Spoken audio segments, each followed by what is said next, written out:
à tous, il est 8h45, nous sommes en direct pendant 1 heure. C'est le live TV Finance pour suivre l'actualité économique et celle des entreprises de ce mardi 24 septembre. Au sommaire de l'émission des invités, nous recevrons tout à l'heure Pierre Arboireau, PDG de Savoie Transmission, une société qu'il a rachetée il y a 5 ans et qui est spécialisée dans la distribution et la maintenance de produits techniques dans le domaine industriel. Puis nous assisterons à l'ouverture de la Bourse de Paris aux côtés de Bernard Pradeclos, trader pour compte propre et auteur du livre Stratégie de marché. Bernard Pradeclos nous présentera ensuite les market movers du jour. Enfin, Maurice Belay, président fondateur de Vigirupture, nous expliquera comment mieux gérer au niveau national les stocks de médicaments dans les pharmacies afin de réorienter les patients en cas de rupture. Mais pour commencer, les 3 informations économiques de la matinée.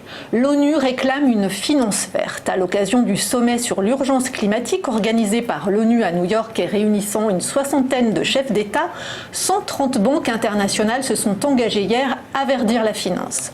Ces établissements représentent collectivement 47 000 milliards de dollars d'actifs et plus du tiers de l'industrie bancaire mondiale.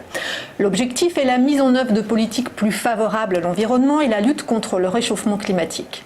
Mais en pratique, quid du financement des énergies fossiles et des investissements vers des compagnies pétrolières ou autres géants de l'énergie? Côté français, BNP Paribas, Société Générale, BPCE, Crédit Agricole et la Banque Postale comptent parmi les signataires. Ces établissements se sont engagés à rendre publique la réorientation responsable de leur portefeuille d'investissement dans un délai maximum de 3 ans.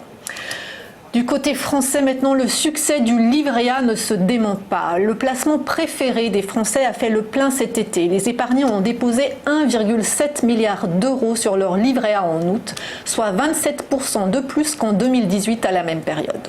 Ce n'est pourtant pas sa rémunération à 0,75%, son plus bas niveau historique, qui motive les investisseurs. Et pourtant, de plus en plus de Français y déposent leurs économies. Depuis le début de l'année, 15 milliards d'euros supplémentaires ont ainsi été collectés sur le livret A. Au final, ce sont plus de 400 milliards d'euros qui végètent aujourd'hui sur les livrets d'épargne en France. Cela pourrait néanmoins changer en 2020 puisque le taux du livret A devrait baisser au 1er février à 0,5%, voire même 0,35% si on applique à la lettre la nouvelle formule de calcul basée sur l'inflation et le taux interbancaire léonien. Enfin, Carlos Ghosn s'entend avec la SEC pour éviter un procès aux États-Unis. L'ancien PDG de Renault-Nissan a conclu hier un accord avec le gendarme boursier américain qui l'accusait d'avoir dissimulé plus de 140 millions de dollars. Ainsi, de 2009 à 2018, Carlos Ghosn, avec l'aide de certains collaborateurs de Nissan, aurait caché plus de 90 millions de dollars de rémunération et augmenté de 50 millions de dollars son indemnité de retraite. Sans reconnaître ou nier les faits, l'ex-grand patron a conclu un accord avec la SEC pour solder les poursuites. En échange, il va payer une amende d'1 million de dollars et ne pourra pas diriger d'entreprise cotée pendant 10 ans, ni même en être administrateur. Avec cette sanction, la carrière de Carlos Ghosn, âgé de 65 ans, semble terminée. Mais ses ennuis judiciaires, eux, continuent. Arrêté au Japon fin 2018 pour abus de confiance aggravé, il a été libéré sous caution au printemps. Son procès débutera à Tokyo en avril 2020 et concerne les mêmes faits reprochés par la SEC. Retour à la Bourse de Paris, en préouverture, le CAC 40 pourrait profiter des espoirs d'un accord commercial entre la Chine et les États-Unis d'ici 15 jours. Hier, l'indice parisien, déprimé par les chiffres de croissance dans la zone euro, a perdu 1% à 5630 points.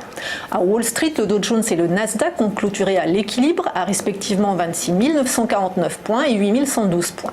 Ce matin, à Tokyo, le Nikkei a terminé en légère hausse. Sur le marché d'échange, l'euro est passé sous le seuil des 1,10 $. Côté pétrole, le baril de Brent s'échange à plus de 64 $ et le brut léger américain WTI à plus de 58 $.